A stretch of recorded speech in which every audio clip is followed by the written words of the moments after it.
کیا ہے؟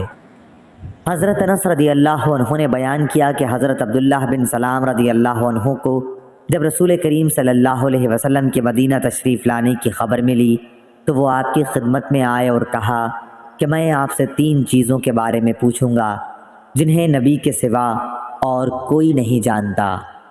قیامت کی سب سے پہلی علامت کیا ہے؟ وہ کون سا کھانا ہے جو سب سے پہلے جنتیوں کو کھانے کے لیے دیا جائے گا؟ اور کس چیز کی وجہ سے بچہ اپنے باپ کے مشابہ ہوتا ہے؟ آپ صلی اللہ علیہ وسلم نے فرمایا کہ جبرائیل علیہ السلام نے ابھی ابھی مجھے آ کر اس کی خبر دی ہے۔ اس پر حضرت عبداللہ نے کہا ملائکہ میں تو یہی یہودیوں کے دشمن ہیں۔ حضرت صلی اللہ علیہ وسلم نے فرمایا قیامت کی سب سے پہلی علامت ایک آگ کی صورت میں ظاہر ہوگی جو لوگوں کو مشرق سے مغرب کی طرف ہانک لے جائے گی۔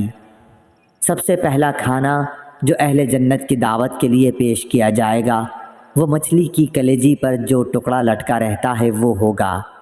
اور بچے کی مشابہت کا جہاں تک تعلق ہے تو جب مرد عورت کے قریب جاتا ہے اس وقت اگر مرد کی منی پہل کر جاتی ہے تو بچہ اسی کی شکل و صورت پر ہوتا ہے، اگر عورت کی منی پہل کر جائے تو پھر بچہ عورت کی شکل و صورت پر ہوتا ہے۔ یہ سن کر حضرت عبداللہ بن سلام بول اٹھے میں گواہی دیتا ہوں کہ آپ اللہ کے رسول ہیں۔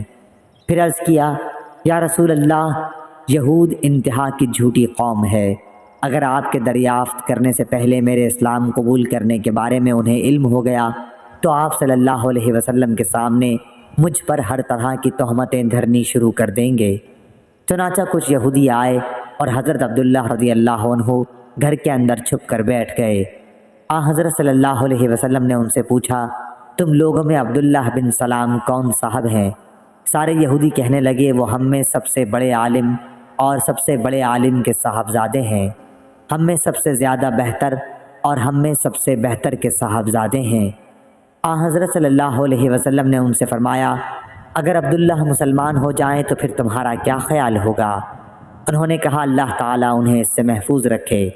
اتنے میں حضرت عبداللہ رضی اللہ عنہ باہر تشریف لائے اور کہا میں گواہی دیتا ہوں کہ اللہ کے سوا اور کوئی معبود نہیں، اور گواہی دیتا ہوں کہ محمد اللہ کے سچے رسول ہیں۔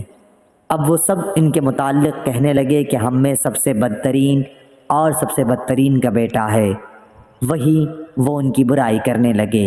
صحیح بخاری حدیث نمبر 3329۔